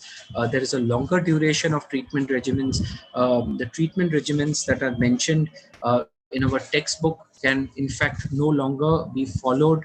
A lot of randomized control trials are being done to see as to how long infections can be treated with drugs, and we need to look into the safety as well. Of course, there are adverse effects of the steroids, which include atrophy, striae, incognito has a clinical appearance which is altered by the inappropriate use of topical steroid creams. So apart from the dermatophytes, we have the other two commonly seen fungal infections in children, which is pityriasis versicolor and candidiasis. This pityriasis versicolor, as you know, is caused by, it's a common yeast infections of the skin caused by Malassezia furfur. It is seen in adults, but it is seen nowadays in a lot of adolescents who tend to play a lot of sports, who tend to sweat a lot, with the presence in the form of white or brown patches, which can be seen in a macular format on the neck, on the upper trunk, that is the chest, back, and the shoulder areas.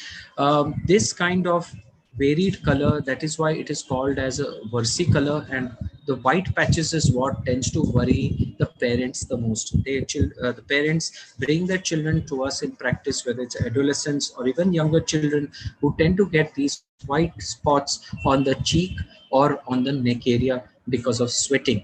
Now this is called the pityriasis versicolor. Why it causes white spots is because the fungus tends to release an azelaic acid, which is a form of chemical that is released from the fungus, and that tends to remove the melanocytes and causes the white patches. So patients do get worried about vitiligo.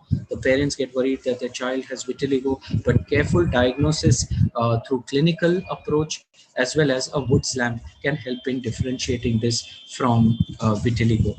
It is more commonly seen in the summer season. In winter season, it's not much seen because it's very much directly proportional to the amount of sweat that happens in a child.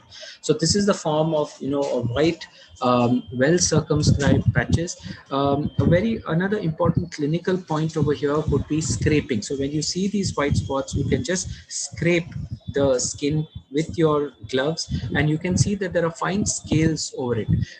This is not seen in patients of vitiligo, whereas this, we call it like a candle wax scraping, is seen in this condition of pityriasis versicolor. Then a quick point on candidiasis before I go on to the management. Fungal infections are caused, as you all are aware, by yeast cells that are belong to the genus of Candida. Candida albicans is the most common species that causes the infections. Candida yeast normally live on skin and mucous membrane without causing any infections, but overgrowth of these organisms tends to cause symptoms to develop. Symptoms of candidiasis really they depend on the area of the body which is infected. So you can get oral thrush in immunocompromised children. You can children who are on long-term corticosteroids for autoimmune conditions, which may be right from rheumatology or the neurological conditions or many other conditions for which they are on long-term corticosteroids. You can get this form of a thrush. So this is a very good case of thrush where oral candidiasis affects the mucosa, and one of the differentiating feature of the diagnosis clinical point here is even scraping of that just removes it out from that local area. Then of course you have Perlecae. Perlecae is nothing but angular cheilitis, of the lip area that tends to get affected. You get cracks on the corners. That is again an acute candidal infections, and this is something that I'm sure you all see very commonly as pediatricians and as physicians in your children. In children where you have the neck involvement with a lot of glazed, burnt like appearance on the neck. This is a candidal intertrigo, but remember that it's not that all the cases are candidal intertrigo. It can also be atopic eczema or simple inflammation or inflammatory eczema. It is very important to differentiate. If you cannot, you need to refer the patient to a pediatric dermatologist to understand the diagnosis, because there is a difference in the therapy involved here. Candidal intertrigo, apart from the neck, you have it commonly seen around the genital or the diaper area. Again, important to differentiate this from diaper dermatitis or seborrheic dermatitis or even psoriasis. Now here an important differentiating point is the satellite lesions. In candidal intertrigo, you can see that there are a number of small papular, multiple discrete eruptions with a small white yellow pustular head that can be seen on the outer aspects of the thigh area. That is an important differentiating factor from other forms of dermatitis. And then of course you have the interdigital candidiasis, which can be seen in children who may be diabetic or who have HIV or who are on long-term corticosteroids or antibiotics. Now, this is the differentiating factor which I just mentioned about here, and how to differentiate it from tinea. Tinea, as I explained earlier, has an active border and a red inflammatory border with central clearing, whereas in Candida, you don't get any central clearing and you have the satellite lesions. Now, coming to nail dystrophy, which I have already explained earlier. Yes, now this is about antifungal therapy. Now, when you are deciding on what therapy to start for the child with an infection, before that, it is very important to rule out history of tinea in family members, because from that we will come to know how chronic the infection would be, because this infection is commonly a ping pong infection. It tends to spread from one family member to the other through the fomites, through the skin to skin contacts, from the mother to the child during feeding. We have seen all kinds of spread happening with this. So it is very important to treat other family members.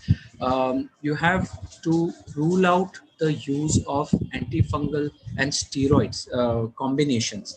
So there are a number of patients who get these because of the misdiagnosis. They are given again the steroid combinations which I had mentioned earlier, and that can also be one of the reasons why the patient is flaring up, and you might need to work on stopping that steroid in the patient. Of course, we need to rule out concomitant morbidities. You have to bear in mind the drug-to-drug interactions, and of course, treatment of the underlying condition as well. Now, topical antifungals is one of the primary first-line therapies that needs to be used in children. So the topicals, the higher concentration of the drug is seen at the site of actions, and many topical antifungals available, which you may have heard of, which is luliconazole, ibuconazole, cyclopyroxolamine, commonly used in children, and even terbinafine. Now, of these, terbinafine, cyclopyroxolamine, and luliconazole are fungicidal in nature. They tend to destroy, the cell wall completely. They tend to kill the fungus. Ibuconazole exerts both a fungicidal or a fungistatic activity depending upon the concentration. Of course, higher the concentration, ibuconazole is more fungicidal, and lower the concentration, it is fungistatic. There are other azoles topically available, which include serticonazole or miconazole, and omorolfine, which is also commonly available nowadays. Now, when you are prescribing topical antifungals, it is very important to prescribe, one type of, antifungal which will help in kind of, needs to be applied twice a day for a period of around 4 to 6 weeks, generally can be even longer, up to 10 to 12 weeks as well. It is important to remember about the rule of two, that is, the cream needs to be applied 2 centimeter beyond the affected area and continued for 2 weeks after complete resolution of the area. So many a times what happens is you prescribe topical antifungals, patients use topical antifungals, when the lesion clears out, they stop using it and they come back to you again after around 2 to 3 weeks time with a flare.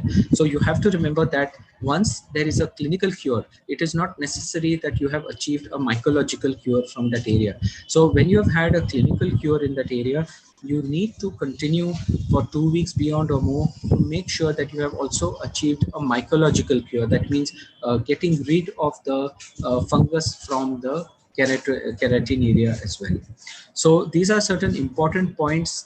These can be used in all, the age groups, and, from infants to adolescents.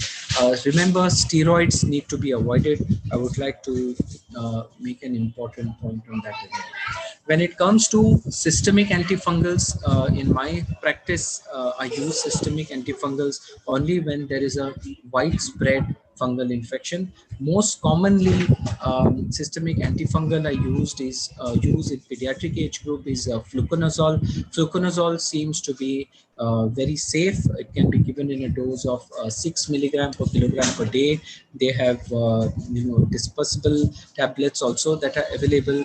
It can be given for a period of 2 weeks to 3 weeks on a daily basis as well, and up to 8 weeks if you want to monitor the liver function test in certain situations.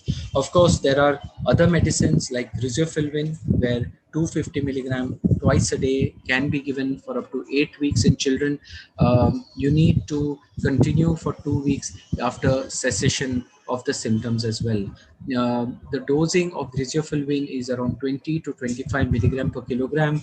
It can cause sedation in some children, so that needs to be kept in mind, especially in the adolescents age group. It is one of the very old time antifungals that are available that tends to work very well for majority of the tinea corporis and cruris cases.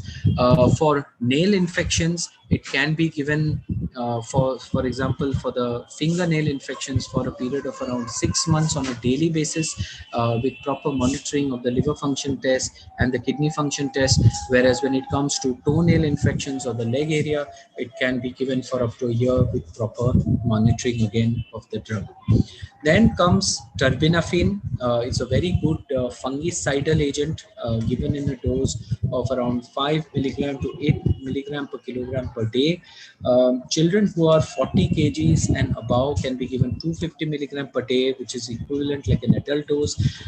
Those who are between 20 to 40 kgs can be given 125 milligram per day, and those less than 20 are given around 62.5 milligram per day. Now, what we need to remember here is that terbinafine tends to can cause sometimes certain drug maculopapular eruptions. So we need to keep that in mind. It can cause liver function abnormalities. So you need to monitor the liver functions very carefully. Efficacy in terbinafine, because it is fungicidal, has been noted with as short as 2 weeks treatment. But however, with the evolution of tinea, where if you are getting resistance or recalcitrant cases, you might need to continue the same molecule for a longer period of time. Now here I would like to put also a word before I conclude, is about combination of different systemic antifungals. There is not much of randomized control trials available as yet where combination of terbinafine with griseofulvin or terbinafine with fluconazole is done. There are a number of prescriptions that I see in practice where there is a combination of the drugs also being given. However, please remember that it can be more toxic for the human system, and combinations should be not done. Especially in situations where the child or adolescent child comes to you for a follow-up after many months, it is not advisable to give a combination of terbinafine with griseofulvin. I think that is something that can be dealt by the pediatric dermatologist or the dermatologist who will be able to manage if required. Similarly, coming to itraconazole, itraconazole is available nowadays, the capsule format, but it's available as a suspension format as well. It's given in a dose of 5 milligram per kilogram per day, again for tinea corporis or the candidal infections. However, please note that majority of the studies that have been done for the solution format of itraconazole are all in systemic candidiasis. They are not done in the dermatophyte. So there are a number of companies that come with suspensions. However, we need to restrict it to the FDA approved indications of candidiasis for when it especially comes to children. So that is why fluconazole and mainly the topical therapy is something that I use very commonly in my practice. Remember that the duration of treatments can be from 3 to 6 weeks, and we need to continue for at least 2 weeks after resolution of lesions to make sure that mycological cure has been achieved. And one last word on combination of systemic antifungal therapy with topical antifungal therapy. Now here, a good take-home message is if you combine a good topical antifungal therapy with a systemic antifungal therapy, which work at a different molecular level, that would be a great idea because you are able to achieve a better control of the infection. So prevention of resistance is very important. We need to have a protocol for antifungal treatments which are necessary. We should not just keep fluctuating the medicine, like changing the medicine rapidly from itraconazole to fluconazole or fluconazole to griseofulvin just because the patient is getting impatient. Okay, it is very important to tell the patients that majority of the infections now are chronic. The patient would need to continue the same antifungal for a required period of 6 weeks to 12 weeks or even longer with proper monitoring of the liver function test, kidney function test and other profiles, and eventually the condition does come under control. If you keep changing the molecules, there is more chance of a molecular resistance developing. Scraping needs to be done, especially for the recalcitrant cases to confirm your diagnosis. The duration and dose has to be adequate for the treatment, longer duration and appropriate dose. So here I would like to conclude my talk saying that, due to socio-economic conditions like overcrowding, migrant populations, poverty, poor personal hygiene, hot and humid areas, and of course, here again reiterating the topical steroid abuse, the superficial mycosis can spread in epidemic proportions at which we are seeing. And there is an urgent need for public education campaigns and socio-economic interventions at a community level to overcome the risk factors like overcrowding, lack of personal hygiene, and preventing topical steroid abuse. Thank you very much for this opportunity. Yeah, thank you. Thank you, Dr. Pravin. That was an Yeah. excellent lecture, very, very comprehensive. Thank you so To be much. honest, I thought I was looking at my dermatology textbook from MBBS times. Yes, okay. Very, very comprehensive. Very nice. Yeah. Does anybody have any questions? I don't see any questions in the chat boxes yet.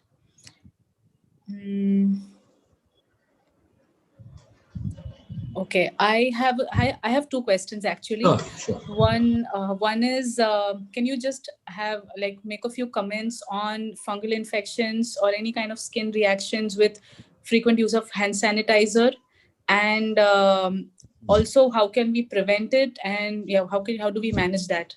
Perfect. Yeah, that's a good question. So yes, hand sanitizer definitely. I mean, this is basically a little out of context of the fungal. Is that what you're saying in general about the use of hand sanitizers? Hand sanitizer, yeah. Like how common are other skin conditions with like hand sanitizer? Any side effects and specifically? Okay, sure. Yeah, that's a good question, especially in the present times that we are in. A very significant thing. Now, hand sanitizers, as we all know, majority of them have a 70% or more alcohol content, and this tends to cause a lot of exfoliative dermatitis and eczemas like pompholics, where you get small sago grain like eruptions onto your palms, which tend to itch a lot. Secondly, it can aggravate pre-existing conditions like psoriasis or eczema or even tinea manum or fungal infections of the palm area. And it can, of course, also cause direct irritant contact dermatitis. So I have seen a number of cases during this pandemic which have presented with exacerbation of pre-existing conditions, as well as even blistering eruptions onto the palms. Because what happens is patients use hand sanitizers many times in a day. What they forget is about moisturization. So you need to keep in mind that the number of times that you use the hand sanitizer, you should always use a moisturizer along with that as well after that. Because if you don't hydrate and don't maintain the epidermal barrier of the skin, you're bound to get a lot of burning and exfoliation of the skin, and that can be a problem. In fact, it can be more it can be bad in terms of spreading more inflammation over the hand area. That is how it tends to. So the idea is to moisturize after use of hand sanitizers. Hello.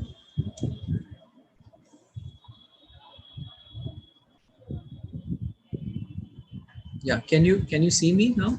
Hello.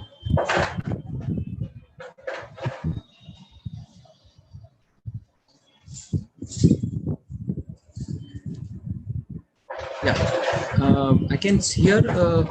Yeah, so there is a question here about depigmented patch on the scalp, vitiligo management, and how do you treat relapses or repeated infections? Yeah, Dr. Pooja, can you hear me? Yeah, sorry, I just got logged off. I've logged back no in. problem. No problem. Yeah. So there was one question on how do you treat relapses or repeated fungal infections? Yes. So relapses, as I mentioned earlier, need to be treated with, continuation of the same line of management.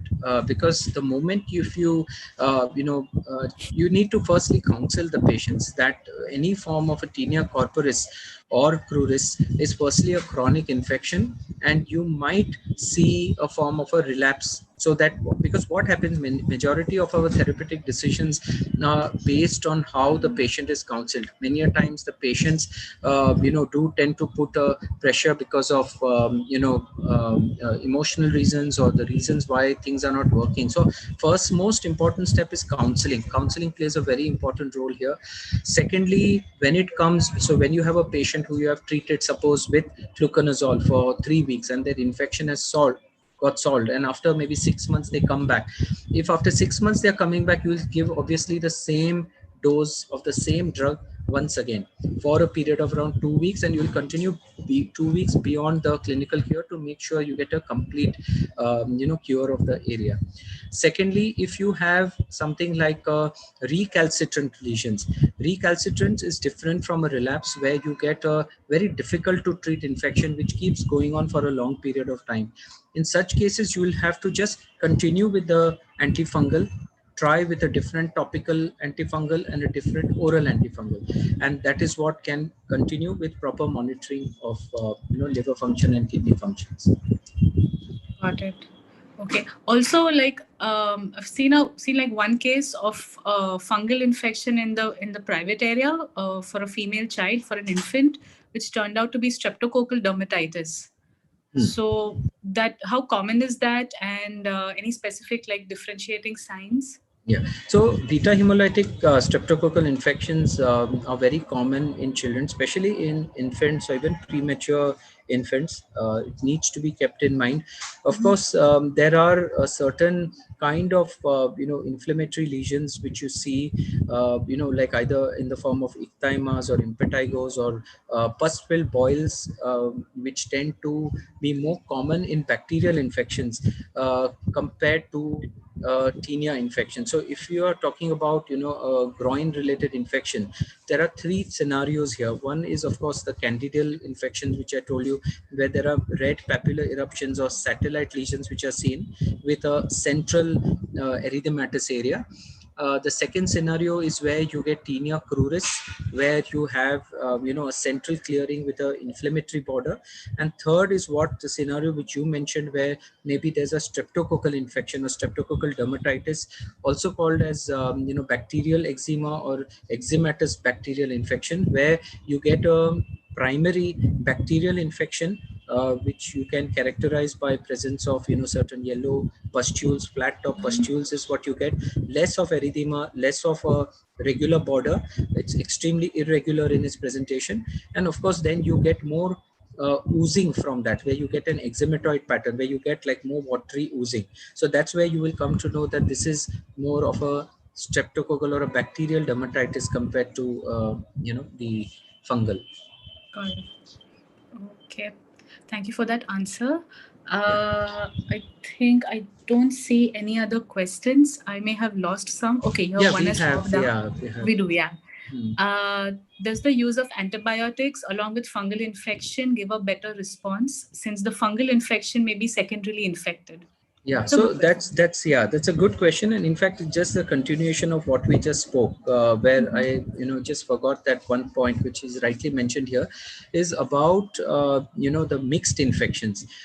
See, living in a tropical country, living in the way we see people living in terms of overcrowding, there is a high chance that we don't get those textbook picture patterns that we see in our practice. People might be having bacterial and fungal infections many a times.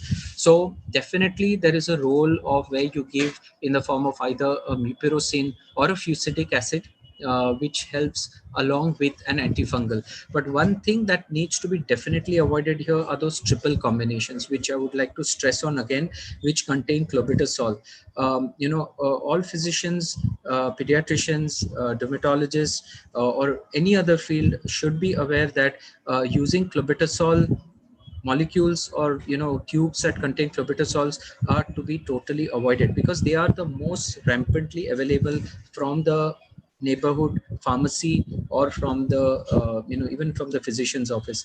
The moment you see clobetasol in that, please make sure that you avoid it. It's because of that particular molecule we are as dermatologists and as our association, we have even formed a body which is probably trying to where we give lectures and try to make sure we avoid we spread the information to avoid the use of that clobetasol. So yes, you can give a combination of a topical antibiotic along with a topical antifungal. No need to give an oral antibiotic, if that was what you wanted to know.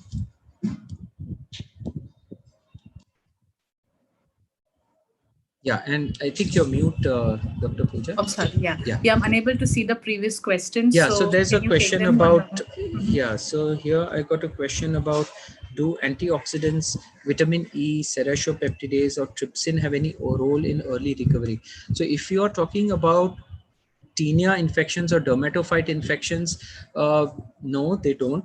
Until and unless you get the granulomatous variants or the Kirion kind of variants, which I mentioned earlier, where you have children who are immunocompromised or children who have inflammatory boggy swellings or granulomatous form of a tinea, so in fact I just thought of a very important point here is about in this scenario. So in this pandemic scenario, I have got a number of references for many tinea corporis infections which tend to flare up during their COVID, when they were infected with COVID. Now that is where the point, a very important point, comes about the inflammatory pathways which COVID as a virus tends to induce, an immunological havoc that it creates in the body, or the COVID storm that we call, tends to upregulate most of the immunological systems, as a result of which what we have seen in patients, who I've seen in adults as well as in some children, is about the sudden widespread very unusual eruptions of tinea corporis or tinea pedis or tinea, it is called like a tinea incognito only, which tend to spread all over the body like an erythrodermic pattern. Yeah, I've seen it on around 7 to 8 children and also adults, and have discussed it with many other colleagues of ours, and they do have the same kind of. So that is where actually this question about antioxidants, serratiopeptidase or vitamin E, maybe as an anti-inflammatory in such scenarios probably it can help, but in just a localized format where you have a tinea corporis and cruris, I don't think would be given any role.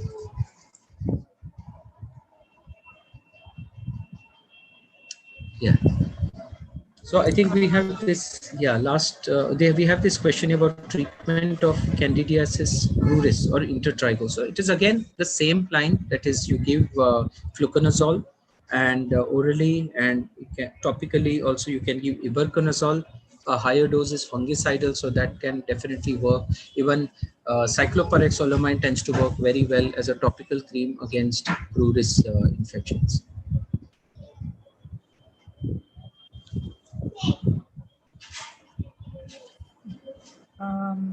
Don't see any more questions.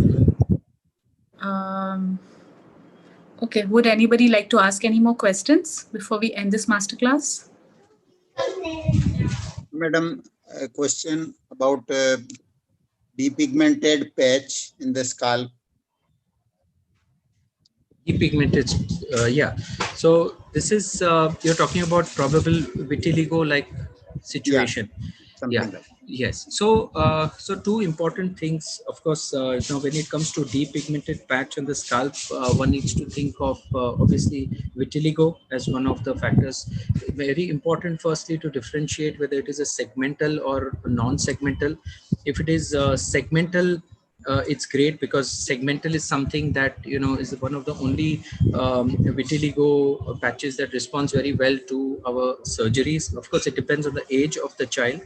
When it is non-segmental, you have to look for other areas in the body involved, and also important to check whether it is stable or unstable. So if it is unstable, that means it is new patches are coming every week all over the body. Then so that comes more of a unstable vitiligo. Now, when you're talking about treatment for that depigmented patch on the scalp, would be very important to start the child on antioxidants, because they do play a very important role in preventing the spread. You have a number of superoxide dismutase antioxidants that are available that can be given. Secondly, there are applications that you tend to begin with. If it is a very stabilized patch that is more than 1 to 1.5 months, the child has not got any spread, which includes molecules like the topical calcineurin inhibitors like pimecrolimus or tacrolimus, and also can be added along with the decapeptides which are available. So when you give a combination of these therapies, you do tend to get a good control or response on these depigmented patches. Of course, there are step 2, step step 3, where we go on to either using narrowband UVB in practice or excimer lasers that we have commonly used in the pediatric population, where we give excimer lasers on that topical patch on the scalp once a week till you get a good pigmented. Of course, cost is one of the deterrents in this, and of course there is the role of chemical irritants like 88% phenol, which we can give as a patch dose in certain areas of this depigmentation, and that also can work. There is a role of topical corticosteroids is very controversial again. Reason is because of the side effects and how long you would be giving it, and that is where the role of topical calcineurin inhibitors like tacrolimus seems to be giving a good response in our patients. Thank you very much, sir. Nice of you. Yeah, thank you. Dr. Pravin, one more question. How long do you treat a fungal infection in the inguinal region, and which drug is most effective? Yeah, so it would be the same answer. That is, you treat till you get clinical cure and then go beyond 2 weeks to cover up the mycological cure. So it can go on with the plain simple only antifungal use without any steroids. The plain antifungal can be used for a period of around 8 weeks to 12-week period. And a good drug would be anything from ibuprofen to cyclopyroxalulamide to even laliconazole.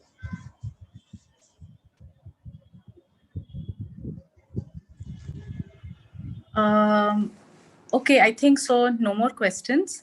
Yeah, thank you, Dr. Pravin, for being with us. It was thank you excellent. So much. Yeah, a lot of questions answered. Yes. Okay, so with this, I would like to end today's masterclass. We had 3 very great speakers, and with that, I would like to announce announce about the next masterclass, which will be on January 13th now. 3 speakers would be Dr. Adam Farooq, who would be talking about pulmonary tuberculosis in children. Dr. Indu Khosla will be discussing an interesting case, and Dr. Akhil Tavri will talk about management of scoliosis in children. Please do join us for the next session. On behalf of SRCC Children's Hospital and the Masterclass Committee, thank you everyone for joining, and best wishes for the new year. Here at SRCC, we are already in our festive mood with our Santa hats. Also, I'm introducing Dr. Hiren Panwala, who is going to be our new moderator. Hello, everyone. Hi. See you in the next new year. Okay. Merry Christmas and enjoy your... Yep. Merry Christmas, everybody. And thank you Merry so Christmas. much, Pooja and Dr. Hiren. You all were great in moderating everything. Thank you. Thank you, everyone. Thank you all. Thank you. Bye-bye. Bye-bye. Bye-bye.